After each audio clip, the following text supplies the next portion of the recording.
Hey guys, and welcome to the Working Money channel. So I came across this article today. Booming Chinese capital outflows may result in 2019 crypto bull run. We could use one of those, couldn't we? Increasing rates of Chinese capital outflows over the past few months are presenting the cryptocurrency space with an unprecedented opportunity as citizens of one of the world's most strictly regulated jurisdictions find ever more ingenious ways to get around financial movement restrictions. So for those of you who do not know, in China, they restrict how much you can take out of the country at once. So in theory, China has perhaps the most stringent capital restrictions of any major world economy. Regulations state that individuals are not allowed to move more than $50,000 out of the country, and companies are only allowed to exchange one for other countries with approval from authorities.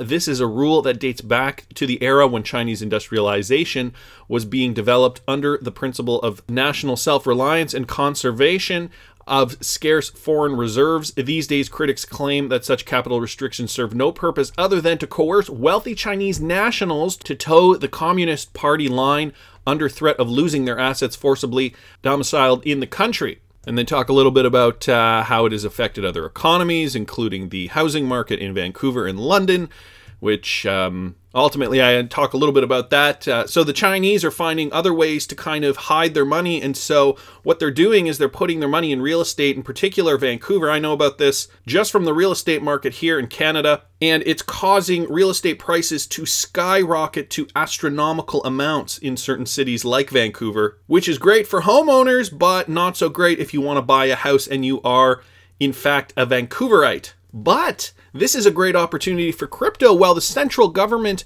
with its tremendous surveillance capacity, is not unaware of the various creative ways Chinese nationals use to export capital beyond the $50,000 limit, it is only likely to carry out through crackdown in a highly unlikely event that foreign reserves become depleted. With over $1 trillion in American bonds on its books, such a scenario is extremely remote, and this creates a juicy opening for cryptocurrencies. So Chinese trade data from the last month shows that capital outflows increased significantly. So they are indeed seeing that outflows have increased.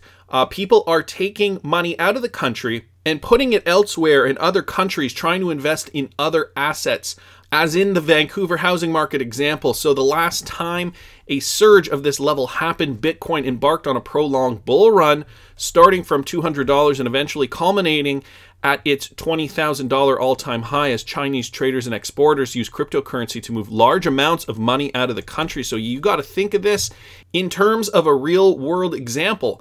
The Chinese want to take their money out in large sums, in large droves. What is a convenient way to do that? Well, with cryptocurrencies, namely Bitcoin, because Bitcoin is the most popular cryptocurrency on the planet right now. And so if a whole whack of Chinese people put their money into Bitcoin, that will cause Bitcoin price to go up, obviously, and altcoins could follow. So going by last month's trade data, as well as the current rise of the yuan, it is likely that over the next few months, Chinese money will make its way into crypto, which may herald the start of another Bitcoin bull run. Interesting observation. Hope you guys are ready for that, if that occurs. But in Ripple news, Ripple calls on US regulators to treat XRP like Bitcoin and Ethereum. And so Ripple's director of regulatory relations says policy uncertainty is the only thing keeping XRP from achieving mass adoption by US banks and financial institutions. And we've been saying this for how long now? At FinTech Week in Washington, D.C., Ryan Zagone said XRP needs more clarity to move forward. So he says the challenge for adoption comes back to policy.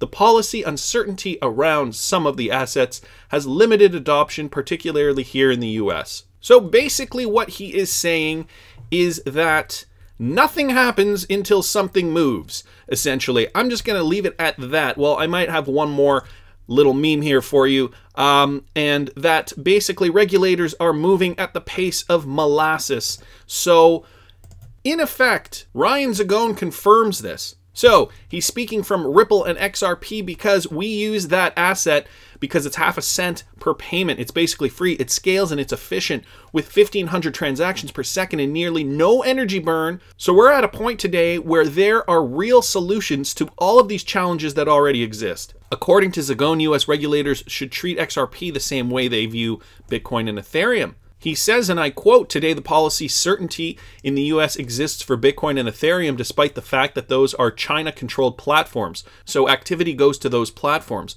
What we need to do from a policy perspective in the US is look at places where there are uncertainty." And one place I'm speaking directly for me here is XRP, where it looks like Bitcoin. It's decentralized, it's open source. We have a small 7% of the validation power on that, rather small on there, giving clarity to those ones that are very similar to Bitcoin and Ethereum that have the same characteristics and should be classified the same way. And then we're creating a level playing field across all the cryptos.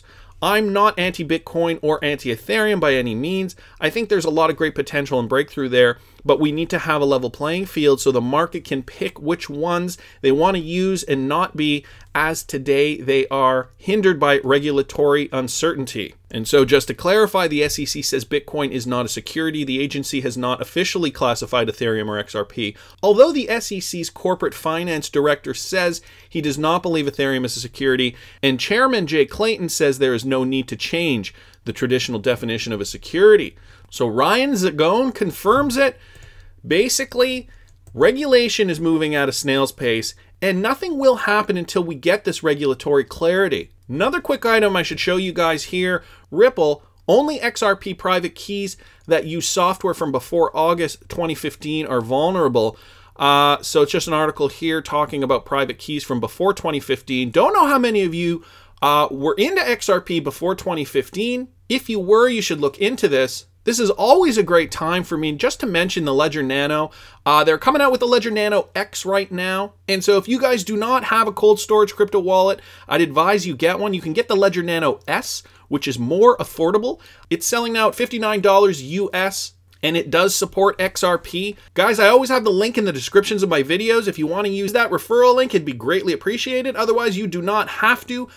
Nevertheless, I do advise that you get one of these things, guys. And maybe if you're into more cryptocurrencies than XRP, you should probably check out the Ledger Nano X. As I do understand, it has, well, it's listed down here, it has an extensive capacity. So guys, XRP, right now trading at about 32 cents USD. Great time to fill up your bags. We're still waiting on that real world utility.